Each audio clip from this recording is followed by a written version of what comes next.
महताब आलम हमारे साथ जुड़ चुके हैं। महताब, मध्य प्रदेश में हुजूमी तशद्दुद के वाक़यात दिन ब दिन बढ़ते ही जा रहे हैं। बस में सवार लड़का लड़की को पुलिस के सामने पीटा जाता है। क्या वजह है इसकी कि पुलिस के होते हुए भी लोगों में कोई खौफ नहीं है? मुनज़्ज़ा, जो आपने बस वाले का वाक़या का जिक्र किया, तो मैं बता दूं कि उनका ताल्लुक उत्तर प्रदेश के बलिया से, जो बच्चे एक लड़का और लड़की वहां से भागे थे और यूपी पुलिस की ने जो है मोबाइल लोकेशन की बुनियाद पर उसको ट्रेस करके देवास पुलिस को बताया था। लेकिन बुनियादी सवाल यह कि एक स्टेट की पुलिस से दूसरे स्टेट की पुलिस से बात होती है, पुलिस के पहुंचने से पहले हुजूमी तशद्दुद करने वाले वहां पर कैसे पहुंच जाते हैं और उन्होंने मारना पीटना शुरू कर दिया।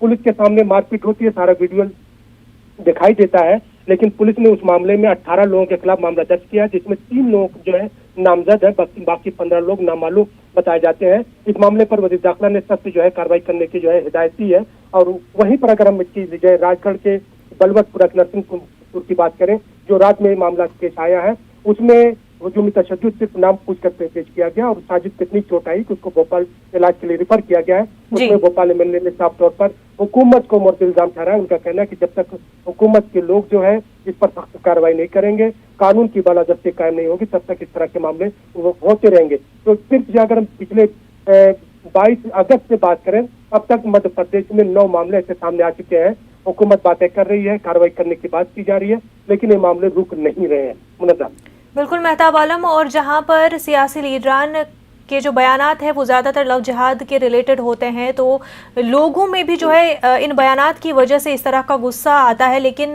क्योंकि कोई बयान जो है इस हवाले से नहीं आता कि जो लोग इस तरह की वारदात अंजाम देते हैं उनके खिलाफ कार्रवाई होनी चाहिए, तो कहीं ना कहीं इन शरपसंद अनासर के हौसले बुलंद होते ही जा रहे हैं। जिस तरह से आरिफ मसूद ने भी कहा कि बेतुके बयानों की वजह से भी इस तरह के मामले पेश आ रहे हैं। मुनज़्ज़ा, इस बात समझने वाली जरूरत है कि देवास में जो मामला पेश आया है, जो लड़के लड़की जा रहे थे, उनको तो लव जिहाद के शक में मारा गया। हालांकि उन दोनों का ताल्लुक जो है एक ही मजहब का है, वो दोनों मुसलमान नहीं है। लेकिन सवाल बुनियादी है कि जो वो लोग जो है जिनको कानून लेने का हक किसने दे दिया, जब यहाँ पे पुलिस है, एक निजाम है, तमाम चीजें। अगर कोई भी मजहब का आदमी है कहीं पे जुर्म करता है तो उसकी सजा देने के लिए कानून है, पुलिस के लोग हैं, वो अपना कार्रवाई करेंगे। लेकिन जो एक तबके के है, एक कमेटी के लोग या किसी ऑर्गेनाइजेशन की बुनियाद पर लोग सड़क पर आ जाते हैं और इस तरह के कारनामे को अंजाम देते हैं, और उन पर उनकी अगर जो है सियासी तौर पर कुछ पनाही होती है तो उनके हौसले बुलंद होते हैं। तो यहाँ पर जो सारा सियासत जो हो रही है वो कुछ पनाही को लेकर हो रही है कि अगर हुकूमत जो है चेहरा देखकर कार्रवाई नहीं, बल्कि जो है जुर्म की बुनियाद पर कार्रवाई करनी चाहिए।